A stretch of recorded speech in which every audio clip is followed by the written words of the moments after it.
understand English. And the lawyer that was there reads about 15 minutes English paper, and our farmers don't understand. I've been begging at all the meetings that they must bring that in Spanish for them. And it has never been done. And they come and deliver the paper to you like 1 hour before the meeting. You can read one page, but you can't read it two.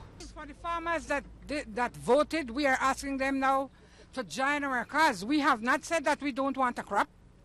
All the farmers want a crop. But then the clause that they gave us there is to like not benefit for us. And that is why now, since Ms. Matura has opened everyone's eyes, I am happy that she entered this train. I have 35 acres. Okay. I have 250 tons. Okay.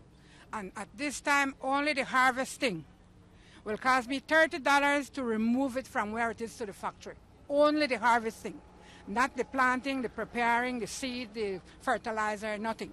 Just the harvesting to cut and pick up is $30 per ton. Okay. And at no point we are not saying the government is not helping, because the government give us $2.50 for every ton towards our gas. But then the fight is not with the government.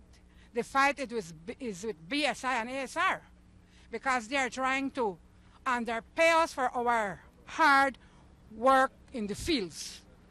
Mr. June, sometimes 4 o'clock in the morning, I am up already, because I must make lunch for my husband to take.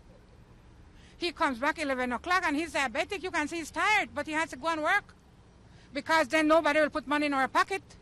So why should we sit there idle and let BSI just reaping the best of ours?